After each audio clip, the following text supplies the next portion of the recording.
Africains, dirigeants africains, comment aider l'Afrique à se décoloniser et à se relever.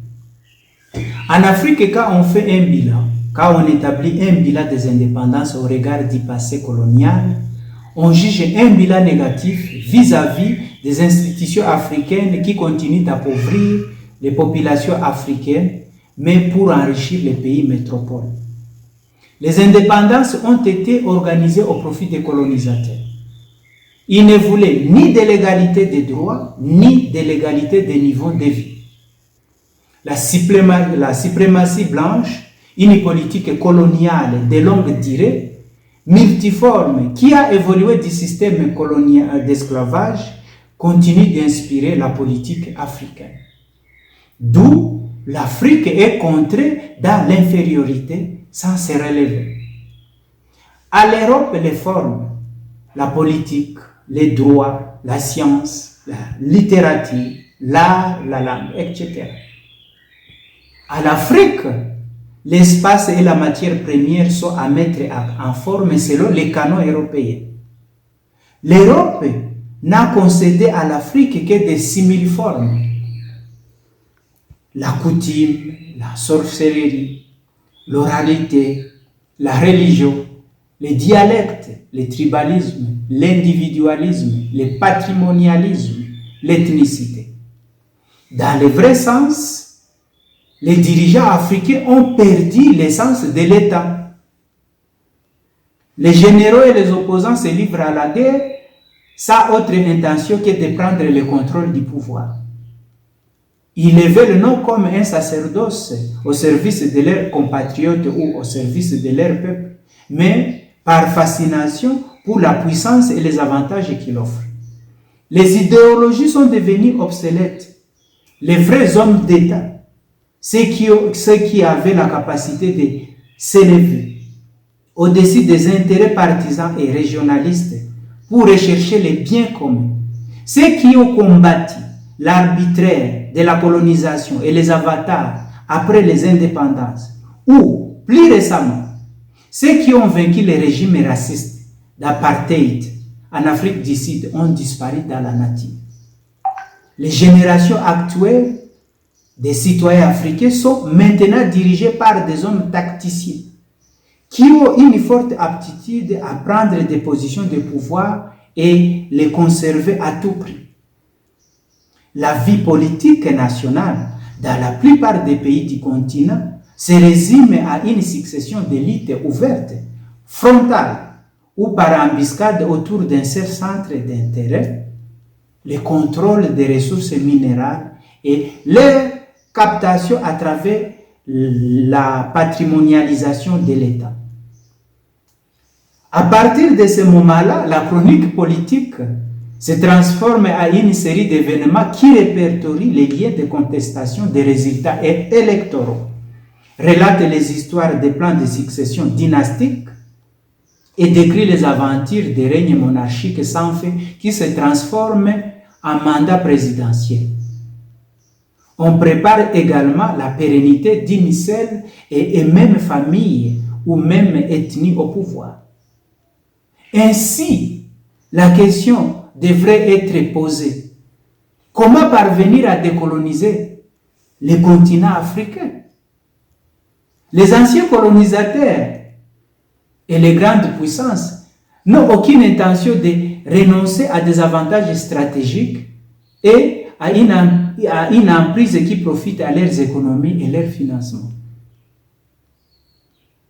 Le but du nationalisme anticolonialiste était la réhabilitation d'une humanité avilie, la répartition culturelle, le renouveau du monde et de l'humanité. Ce qui n'a pas été le cas.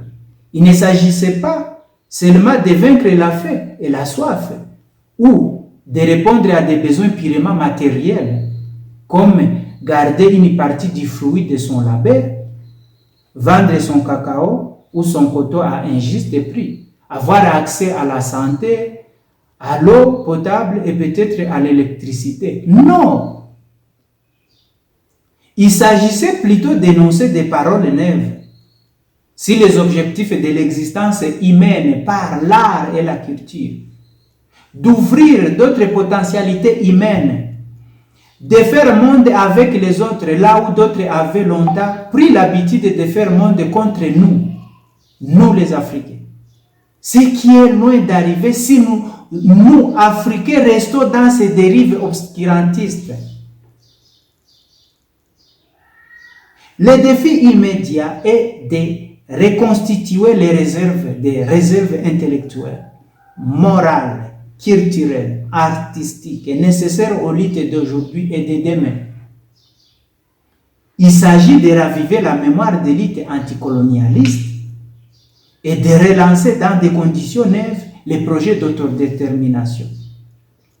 Les hommes de bonne volonté et de bonne foi peuvent aider l'Afrique à se reconstruire, et ceci implique d'apprendre aux Africains à être libres et indépendants. Et le peuple africain ne peut être libre tant qu'il n'a pas appris à se responsabiliser dans le cadre de son environnement humain et de son éducation. Et c'est autrui qu'on apprend la liberté. Être libre, c'est être autonome. Et l'autonomie est une chose qui s'apprend. Pour être libre, il faut s'affranchir de la tyrannie du désespoir. C'est le but de l'éducation et de la culture générale qui fait la nature en soi et lui donne accès à la liberté. Aujourd'hui, évoquer cette mémoire signifie se demander pourquoi la plupart des pays anciennement colonisés par les Européens ont presque automatiquement des gouvernements entourés d'une armée de courtisans et des assassins et ou des criminels.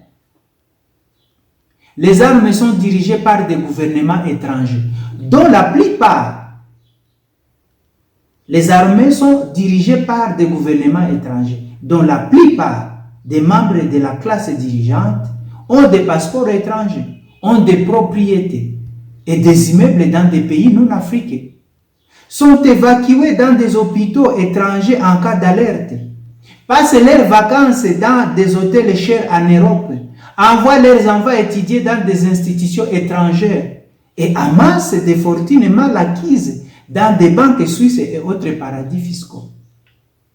Pourquoi acceptons-nous depuis plus d'un demi-siècle d'être gouvernés par des gens qui ne savent pas tenir les comptes d'une nation, dont ils dilapident le patrimoine foncier et le gaspillent dans la débauche, l'achat de vêtements luxueux, le goût effréné, des boissons et mets rares, bref, dans des fastes inutiles.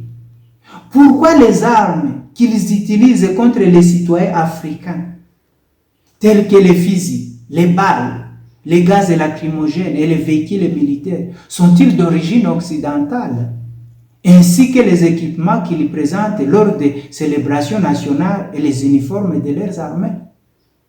Est-il possible de qualifier les États africains correspondant à des classes dirigeantes similaires d'indépendants? Peut-on s'attendre à un avenir prospère par les nations du monde pour des peuples qui ont enduré de tels traitements pendant des décennies et ont choisi de se déchirer entre tribus?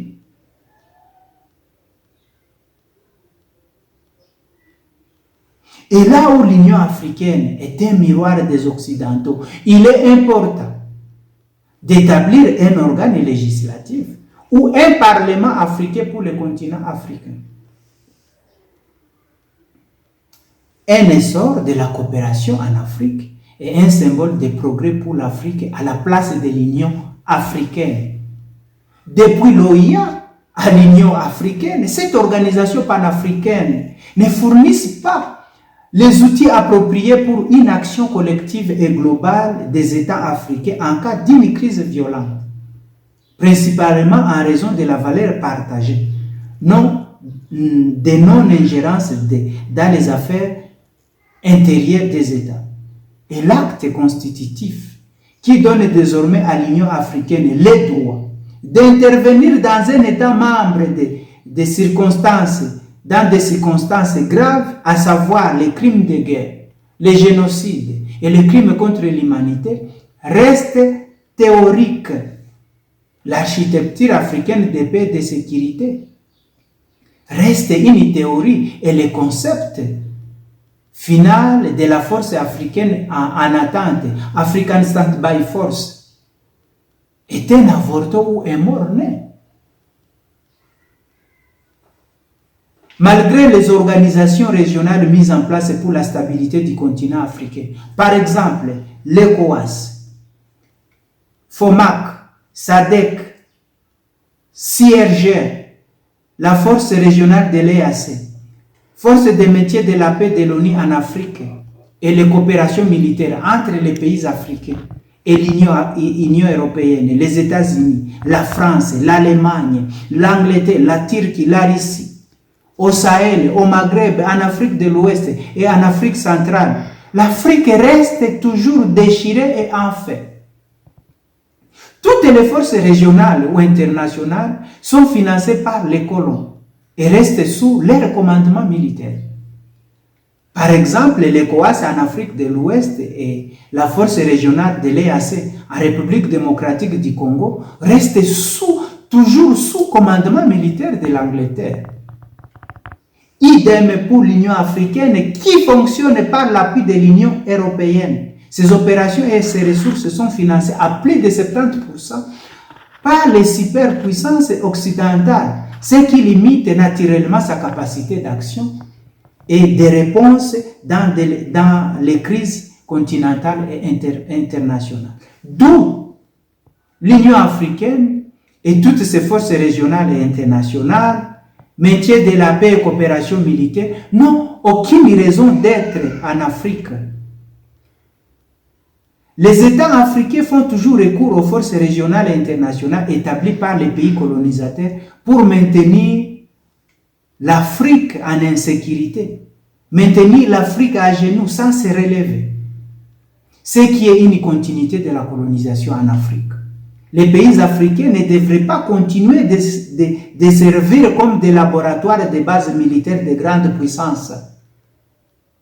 Toutes les forces régionales et internationales étrangères en appui en Afrique sont des stratégies développées par des pays occidentaux pour continuer de piller l'Afrique. L'Afrique n'a pas besoin de tout ça. Ce qui manque à l'Afrique, c'est l'armée économique, judiciaire et politique. Et ceci dépend d'abord par l'établissement d'un organe législatif panafricain. Il est important de noter que l'établissement et le rôle d'un éventuel organe législatif ou l'Assemblée parlementaire africaine, APA, dépendent de la volonté politique des États africains et des décisions prises au niveau continental. Cette structure peut être interprétée de différentes manières, mais elle est généralement utilisée pour décrire un ensemble de mesures et de stratégies visant à renforcer le développement économique, politique et judiciaire d'un pays ou d'une région quelconque. À part l'établissement d'un parlement africain et la reconstitution des réserves intellectuelles, morales, culturelles et artistiques nécessaires aux luttes présentes et de demain, il est nécessaire également de regrouper les pays africains qui partagent la même histoire. Qu'est-ce qui fait l'histoire d'un peuple? Et quelle histoire fait un peuple? Alors oui, il y a une histoire entre le Maroc et l'Algérie. Il y a une histoire entre la Tunisie et le Maroc. Et il y a une histoire entre les pays maghrébins et les peuples de l'Empire Songhai. Le peuple maghrébin doit s'unir avec les peuples ici de l'Empire Songhai. Finalement, le peuple Songhai, mélange entre Arabes et Bantous, qui tire son épingle du jeu pour anéantir le partage de l'Afrique par les impérialistes, éviter que l'Afrique soit une épreuve de force et un théâtre de conflits dans une guerre économique mondiale, pour garder l'Afrique aux Africains. s'unir contre la loi HCR 7311 du Congrès américain et éviter que l'Afrique continue d'être au menu des grands et se déshabiller de l'habit colonial. Aujourd'hui, les Africains devraient éviter de baisser les drapeaux français pour hisser les drapeaux russes ou travailler en étroite collaboration avec l'Union européenne et les États-Unis d'Amérique au détriment de la Russie ou de la Chine. Ce n'est pas l'idéal. La proximité n'est pas seulement géographique, elle est aussi et a toujours été culturelle entre Africains. L'unité et les échanges existaient entre le Nord, le Sahel et l'Afrique centrale. On songe par exemple à la légende de Bou Saadia, ce roi du Mali, qui ne cesse de chercher sa fille Saadia en errant au rythme des tambours et des crotales. Les rapports se sont simplement distendus avec une mise à l'écart de l'africanité sahélo-maghrébine causée par des leaders qui penchaient plus volontiers vers le Moyen-Orient et vers l'Europe. Prenons par exemple l'exemple de l'Algérie et le Maroc. Ce sont des frères d'armes dans les jeux politiques. Rabat ou le Maroc doit se souvenir du geste diffamé El Khattabi, un émir algérien qui avait combattu les colons espagnols aux côtés des Marocains. Cette volonté de synergie du passé devrait donner lieu aujourd'hui à la signature d'un accord entre les leaders marocains et algériens et inviter la Libye et la Tunisie ensemble à restaurer le comité de libération du Maghreb, comme en 1948, dans lequel ces pays maghrébins s'engageaient à collaborer ensemble et se partager les armes et les hommes pour une défense commune. Pourquoi pas aujourd'hui travailler ensemble dans la lutte migratoire au lieu que la Tunisie puisse faire un accord avec l'Union européenne et actionner l'OTAN en Afrique qui risque de déboucher à une confrontation entre la Russie et l'OTAN en Afrique. Comme en 1843, où l'Algérie a mené le Maroc à se prononcer à sa faveur, et dans ce but exacerber les passions religieuses, notamment celle de l'ordre puissant de Qanous, de Moulay Taïb, se faire un piédestal en fait du mépris que tous ces sujets ont conçu pour Moulay Abderrahman, et l'entraîner par la crainte de devenir son allié, de peur d'avoir à lutter contre un rival. Aujourd'hui, Rabat, Tunis, Tripoli, Le Caire et l'Alger ont l'obligation de collaborer et nouer des amitiés indéfectibles qui pourront déboucher à l'unité maghrébine comparable au comité de libération du Maghreb qui va se rallier avec le Sahel pour la création de l'unité sahélo-maghrébine d'Afrique indépendante, Ousmane. Les leaders algériens doivent se rappeler que sur le plan diplomatique, le Maroc, fraîchement admis aux Nations Unies, avait opposé systématiquement son veto en faveur de l'Algérie. Sur le plan politique, Mohamed V avait pris des décisions fortes. 1. Il refusa de négocier les frontières maroco-algériennes avec la France, notamment le Sahara, tant que l'Algérie ne sera pas indépendante. 2. Puis, il avait reconnu le gouvernement provisoire de la République algérienne, dont l'annonce de la création officielle a été faite simultanément au Caire, à Tunis et au Rabat. La cause algérienne était une priorité pour les leaders marocains. Nous devons être prêts à tout supporter pour la cause algérienne, déclarait le souverain marocain dans un discours prononcé à la radiodiffusion nationale marocaine. D'autant qu'en Égypte, entre 1954 et 1955, la Tunisie, le Maroc et l'Algérie se sont engagés à poursuivre la lutte anticoloniale jusqu'à ce que les trois pays obtiennent leur indépendance. Pourquoi pas aujourd'hui s'unir ensemble dans la lutte contre la migration vers l'Europe? D'où la guerre entre les pays du Maghreb. Les frères d'armes dans ces jeux politiques doivent prendre fin.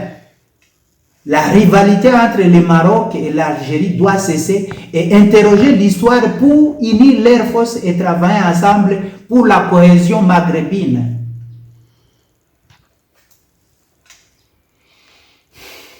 Le vouloir d'occuper le poste de première vice-présidence de l'Union africaine ou lutter pour diriger l'institution panafricaine, l'Union africaine en 2024, la guerre sans merci pour les Sahara et l'impossibilité pour les avions du royaume marocain d'accéder à l'espace aérien algérien. Toutes ces crises entre les deux pays frères doivent prendre fin. L'ennemi utilise ce stratagème pour pouvoir vous séparer et avoir une place pour tirer son profit. D'après tout, les populations algériennes et marocaines ne se voient guère différence.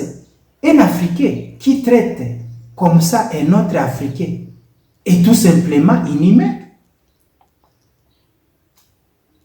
Servez-vous de l'exemple entre l'émir algérien et les sultans marocains, l'alliance fatale contre les colons. En 1830, les Français entament leur conquête de l'Algérie. Menée par l'émir Abdelkader, la résistance reçoit le soutien du sultan marocain Abderrahman. Ensemble, les deux leaders donnent du fil à retordre à la France. Mais cette alliance conduira in fine à la colonisation de l'Algérie et à la mise sous prétectorat du Maroc.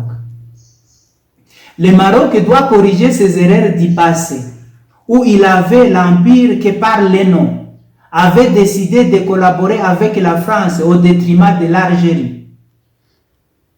Et pourtant, il avait toutes les raisons de soutenir l'émir et les tribus algériens engagés dans les combats anticolonialistes en raison d'abord de la solidarité et de la fraternité au nom de l'islam.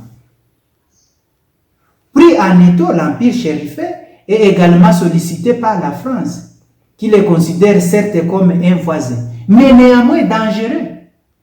Dès 1832, après la prise d'Algérie, Louis-Philippe, le dernier roi de la France, envoie une importante délégation diplomatique menée par le comte Mornay au Maroc, et dont fera partie le peintre Eugène Delacroix. Objectif, obtenir la neutralité du Maroc et l'arrêt de l'aide militaire des Marocains aux Algériens.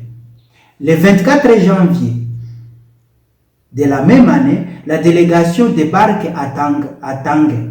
Le 22 mars, elle est reçue en audience impériale à Mekès. Et le 4 avril, en fait, le sultan s'engage à rester neutre et à retirer ses troupes d'Algérie. Les sultans et l'émir ont été menacés par les mêmes personnes et se sont retrouvés embarqués dans la même histoire. Mais Rabat, par son égoïsme, avait retiré ses troupes à l'Algérie et permis que la France écrase son voisin frère. Au lieu de favoriser l'union, le Maroc avait signé un contrat avec la France. Selon les clauses de ce contrat, la France reconnaît l'autorité de l'émir Abdelkader à Oranie et lui laisse Teclesem. En contrepartie, il doit reconnaître la souveraineté de la France en Afrique, et lui concéder Oran et Alger, deux villes côtières éminemment stratégiques. Chers Africains, je m'appelle Didier Amani Sangara, je vous remercie.